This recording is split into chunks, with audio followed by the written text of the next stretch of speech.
ಉಡುಪಿಯ ಕಬ್ಬಿನಾಲೆಯ ನಾಡ್ಪಾಲ್ ಗ್ರಾಮದಲ್ಲಿ ನಕ್ಸಲ್ ಹಾಗೇನೆ ANF ನಡುವೆ ಎನ್ಕೌಂಟರ್ ನಡೆದಿದೆ. ಈ ಎನ್ಕೌಂಟರ್ನಲ್ಲಿ ನಕ್ಸಲ್ ಮುಖಂಡ ವಿಕ್ರಮ್ ಗೌಡ ಬಲಿಯಾಗಿರುವಂಥದ್ದು. ಈ ಭಾಗದಲ್ಲಿ ಹೆಚ್ಚಿನ ಚಟುವಟಿಕೆ ನಡೆಸ್ತಾ ಇದ್ದ ವ್ಯಕ್ತಿ ಆತ. ಮೋಸ್ಟ್ ವಾಂಟೆಡ್ ಅಂತಾನೆ ಹೇಳ್ಬೋದು. ಯಾಕಂದ್ರೆ ಈಗಾಗಲೇ ಪೊಲೀಸ್ ಫೈಲಲ್ಲೂ ಕೂಡ ಆತ ಮೋಸ್ಟ್ ವಾಂಟೆಡ್ ಅಂತಾನೆ ಹೇಳಲಾಗುತ್ತೆ. ಈ ಭಾಗದಲ್ಲಿ ಇದ್ದ ವ್ಯಕ್ತಿ ಆತ ಕಳೆದ ಒಂದು 15 ವರ್ಷದಿಂದ ನಕ್ಸಲ್ ಚಟುವಟಿಕೆಯಲ್ಲಿ ತಿಳ್ಕೊಂಡಿದ್ದ, ಮತ್ತೆ ಕೇರಳಕ್ಕೂ ಕೂಡ ಹೋಗಿದ್ದ. ಈಗ ಇತ್ತೀಚೆಗೆ ಈ ಕಡೆ ಬಂದು ಈಗಾಗಲೇ ಎನ್ಕೌಂಟರ್ ಅಲ್ಲಿ ಬಲಿಯಾಗಿರುವಂಥದ್ದು. ಇತ್ತೀಚೆಗೆ ಈ ಭಾಗದಲ್ಲಿ ಆತ ಓಡಾಟ ನಡೆಸಿದ್ದ ಅನ್ನೋದು. ಆದರೆ ಹಿಂದಿನಿಂದಲೂ ಕಳೆದ ಒಂದು 15-20 ವರ್ಷ ಹಿಂದಿನಿಂದಲೂ ಆತನನ್ನು ನೋಡಿದವರಿದ್ದಾರೆ, ಅವರ ಸಂಬಂಧಿ ಇದ್ದಾರೆ, ದೂರದ ಸಂಬಂಧಿ. ಅವರನ್ನೇ ಮಾತಾಡಿಸ್ತೀನಿ. ಈ ವಿಕ್ರಮ್ ಗೌಡ ಮೊದಲಿಂದನೂ ಯಾವ ರೀತಿಯ ವ್ಯಕ್ತಿ? ವಿಕ್ರಮ್ ಗೌಡ ಮೊದಲಿಂದ ತುಂಬ ಮೃದು ಸ್ವಭಾವದ ವ್ಯಕ್ತಿ. ಅಂದ್ರೆ ಆತ ಶ್ರಮಜೀವಿ ಅಂದ್ರೆ ನಕ್ಸಲ್ ಚಟುವಟಿಕೆಯಲ್ಲಿ ತೊಡ್ಕೊಂಡಿದ್ದೆ. ಇಲ್ಲಿ ಕುದುರೆಮುಖ ರಾಷ್ಟ್ರೀಯ ಉದ್ಯಾನವನದಲ್ಲಿ ಒಂದು ಒಕ್ಕಲೆ ಬೆಸುವ ಒಂದು ಸರ್ಕಾರದ ಒಂದು ಇದಿತ್ತು ಪ್ಲಾನಿಂಗ್. ಆ ಸಂದರ್ಭದಲ್ಲಿ ಕರ್ನಾಟಕ ವಿಮೋಚನಾ ರಂಗಮ್ಮ ಅಂತ ಒಂದು ಸಂಘಟನೆ ಹುಟ್ಟಾಕಿಕೊಂಡಿತ್ತು. ಅದಕ್ಕೂ ಜನ ಎಲ್ಲ ಸಪೋರ್ಟ್ ಮಾಡಿದರು, ಧರಣಿಗಳು, ಪ್ರತಿಭಟನೆಗಳು ಆಯಿತು. ಆ ಸಂದರ್ಭದಲ್ಲಿ ಅದು ನಿಧಾನವಾಗಿ ನಕ್ಸಲ್ಗೆ ಗನ್ನನ್ನು ಹಿಡಿಯಲಿಕ್ಕೆ ಅವ್ರು ಶುರು ಮಾಡಿದರು. ಅಷ್ಟೊತ್ತು ಜನ ಎಲ್ಲರೂ ನಿಧಾನವಾಗಿ ಹೊರ ಬಂದರು ಅದರಿಂದ.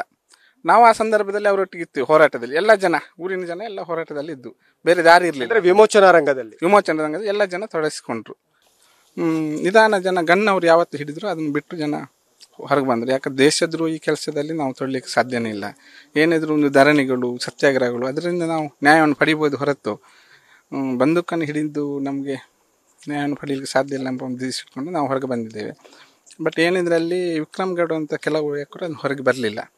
ಇವತ್ತು ಇಂಥ ಪರಿಸ್ಥಿತಿ ಬಂದಿದ್ದಾರೆ. ಈಗ ಈ ಭಾಗದಲ್ಲಿ ಯಾವ ರೀತಿಯ ಚಟುವಟಿಕೆ ಆತ ಮೊದಲಿಂದ ನಡೆಸ್ತಾ ಇದೆ? ಯಾಕಂದ್ರೆ 15 ವರ್ಷಗಳ ಹಿಂದೆ ಈ ಭಾಗದಲ್ಲಿ ನಕ್ಸಲ್ ಚಟುವಟಿಕೆ ಒಂದು ಪೀಕಿಗೆ ಹೋಗಿತ್ತು. ಹೆಚ್ಚಿನ ಆಕ್ಟಿವಿಟೀಸ್ ನಡೀತಾ ಇದ್ವು, ಎನ್ಕೌಂಟರ್ಸ್ಗಳಾಗ್ತಾ ಇದ್ವು. ಇಲ್ಲಿ ನಕ್ಸಲ್ ವಿಕ್ರಮ್ ಗೌಡ ನಾನು ನಕ್ಸಲ್ ಆದಮೇಲೆ ನಾನು ನೋಡಲಿಲ್ಲ. ಅಲ್ಲಿ ಬರ್ತಾನೆ, ಇಲ್ಲಿ ಬರ್ತಾನೆ, ನಾವು ಮಾಧ್ಯಮ ಮುಖಾಂತರ ಅದು ನೋಡಿದ್ದೇವೆ ಬಿಟ್ಟೆ ವಿಕ್ರಮ್ ಗೌಡ ನಾನು ಎಲ್ಲಿ ನೋಡಲಿಲ್ಲ. ಈ ಹಿಂದೆಯಿಂದ ಚಿಕ್ಕವರಾಗಿದ್ದ ಬಾಲ್ಯದಿಂದಲೂ ಆತನ ನೋಡಿದ್ದೀರಾ ನೀವು? ಖಂಡಿತ ನೋಡಿದ್ದೇನೆ. ಯಾವ ರೀತಿಯ ವ್ಯಕ್ತಿ ಆತ? ಅದು ಮೃದು ಸ್ವಭಾವದ ಒಳ್ಳೆ ಹುಡುಗ, ಒಳ್ಳೆ ದುಡಿಯುತ್ತಿದ್ದ, ಕೂಲಿ ಕೆಲಸ ಮಾಡ್ತಿದ್ದ, ಬಾಂಬೆಗೆಲ್ಲ ಹೋಗಿದ್ದ, ಒಂದು 4 ಜನಕ್ಕೆ ಒಂದು ಸಮಾಜಮುಖಿಯಲ್ಲಿ ಇದ್ದ ಅವನು. ಅದ ನಂತರ ನಕ್ಸಲ್ ಚಟುವಟಿಕೆಗೆ ಹೋದ ನಂತರ ಆತನ ನೀವು ನೋಡ್ಲಿಲ್ಲ? ಇಲ್ಲ. ಊರಿನವರು ನೋಡಿಲ್ಲ? ಯಾರು? ಊರಿನವ್ರು ನೋಡಿರ್ಬೋದು, ಬರ್ತಾನಲ್ಲ ಹೀಗೆ ಬಂದು ಹೋಗ್ತಾರೆ, ನೋಡಿರ್ತಾರೆ.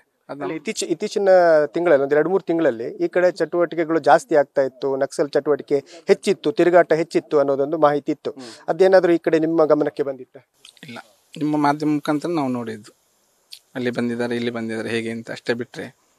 ಆದ್ರೆ ನಿಮ್ಮ ದೂರದ ಸಂಬಂಧಿ ಆತ ಆದ್ರೂ ಕೂಡ ನಕ್ಸಲ್ ಚಟುವಟಿಕೆಗೆ ಹೋಗಿ ಈ ತರ ಆತ ಅವನ ಅಂತ್ಯ ಆಯಿತು ಅನ್ನೋದಕ್ಕೆ ನೀವೇನು ಹೇಳ್ತೀರಿ?